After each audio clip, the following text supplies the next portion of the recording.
Welcome back to another episode of Fan State. Last week of regular season.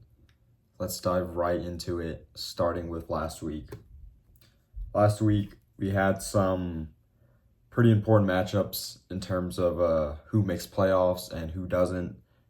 And we have a possible, most likely game of the year from NFL Week 14.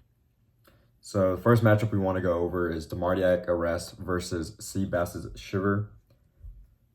When we talk about high scoring, it's high scoring. 170 points from DeMardiac Arrest compared to 153 points from Seabass's Shiver. And you think 153 points would be enough to win. Apparently not whenever the other team puts up 170.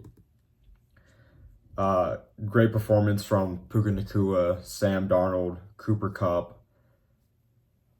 What does this do for DeMardiac Arrest? It helps him not get into that last place spot for the punishment during the regular season. So congrats to him. He still makes the losers bracket, so he is still in contention for the punishment. So it is not over for him yet, but he lives for another day. Next matchup is Anna's Macaroni and Cheese versus Matthew's Legends. They're both 6-7 going into this NFL Week 14. They both needed a win to get in to the playoffs. At first, if you're keeping up with the matchup, it was pretty close the whole time. And then after a while, Matthew's Legends started to fade away in the later half of the games, and then Annan's Macaroni puts up a whopping 118 points and somehow wins and squeaks into the playoffs. And for game of the year, most likely, Jennifer Aniston versus Coop Cup Clan. 159 points from Jennifer Aniston versus 167 from Coop Cup Clan. Another game that came down to Monday Night Football, down to one player, Chase Brown. Another important game in terms of playoffs. Jennifer Aniston really needed this win to secure a playoff spot. Cooper Clan they had a higher percentage of staying in the playoffs, win or lose. But Cooper Clan decides to boot Jennifer Aniston down into the losers bracket. And I think this might be the first time a quarterback has gone over 50 points in a fantasy performance. So Josh Allen, 51.88 points. A lot of points, not enough to win. Congrats to both teams on giving us a great game. Possible game of the year. I don't know how that can't get you excited. Gets me excited. All right. Team of the week, we gave it to DeMardiac Arrest, 178 points. I don't know how you can argue with that. That's just, you're trying to fight to get out of that last place spot, and you put up a whopping 170 points. We believe here at Fan State that deserves Team of the Week. And we have a new award at Fan State. SOTW, Suck of the Week. Suck of the Week will go to the team that sucked of that week. Doesn't mean you scored the least amount of points. It just means you just sucked and you choked. It could be either or both. So for the first Suck of the Week, goes to Matthew's Legends. We explained this game earlier. He was 6-7 going into this game. He needed a win. It looked like he was, had a good chance of winning.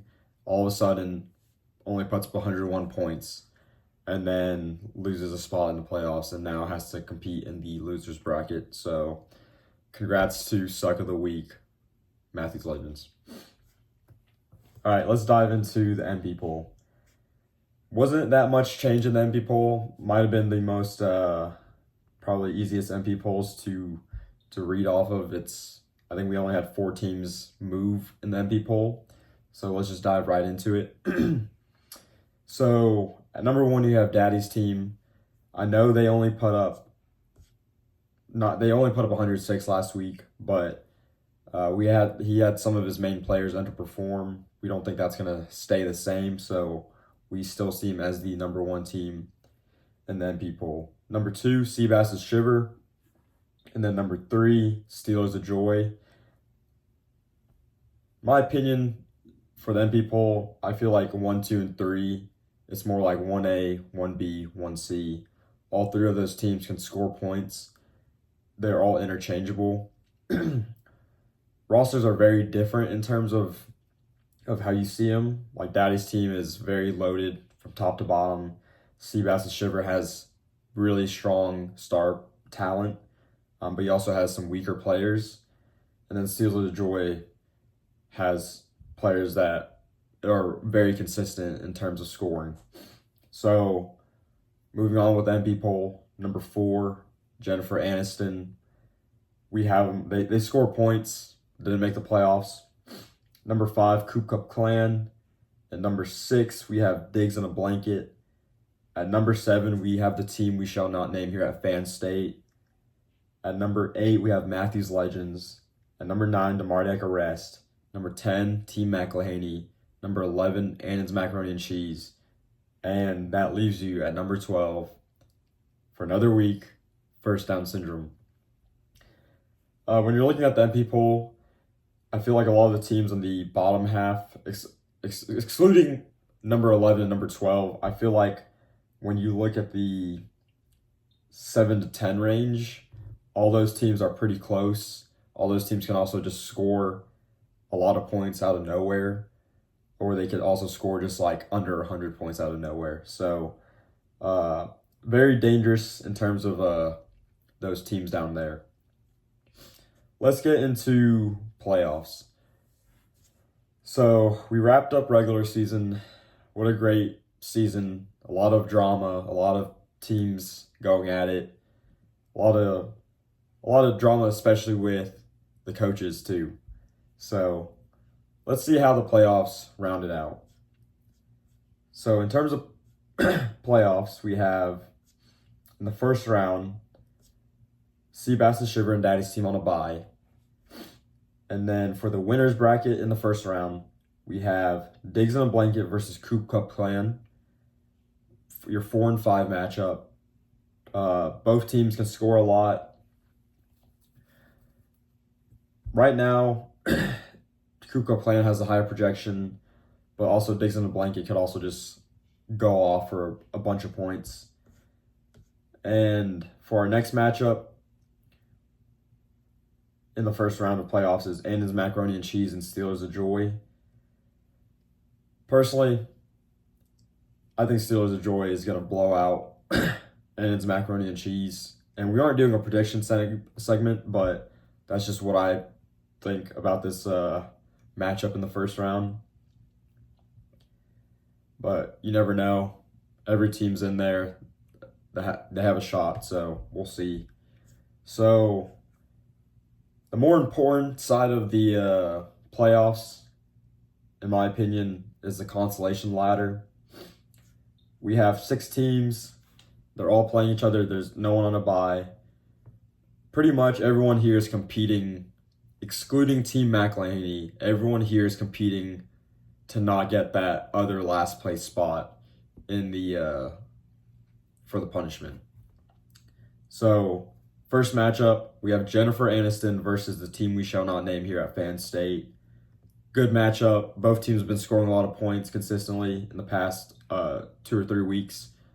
So, should be high scoring. Next matchup, First Down Syndrome versus Matthews Legends. Take it for how it is. And then last matchup to round off the consolation ladder is Team McElhaney versus DeMardiac Arrest. So Team McElhaney, I'm going to explain for our viewers how this is going to work. So, like I said, everyone in the consolation ladder is still, they are still eligible for the fantasy punishment. except for T. McElhaney. T. McElhaney's already secured his spot in the fantasy football punishment.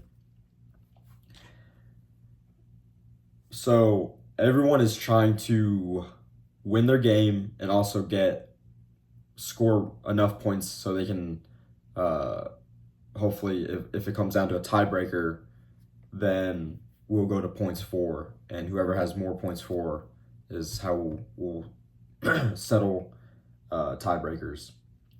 So, a team like Jennifer Aniston, they are the 7th seed. They are the one of the stronger teams in the consolation ladder. They could lose out every single game and then end up being the other person to run the 5K.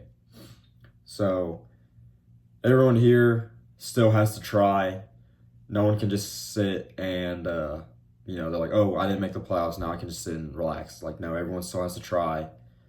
And in terms of winner's bracket and how that relates to the punishment, everyone in the winner's bracket is excluded from the punishment, but everyone's still fighting for a shot to have the winner's prize. And the winner's prize is they get to choose what onesies the 2 losers will be wearing during the 5K race.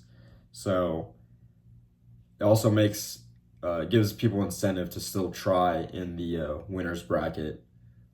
If maybe they don't care enough about winning the whole thing, but they want to choose onesies for the losers. So hopefully everyone gives their best. We'll see how it plays out. I'm excited to see who wins it all and who gets the other last place spot for the fantasy punishment. So that's it for this episode. We will see you next week.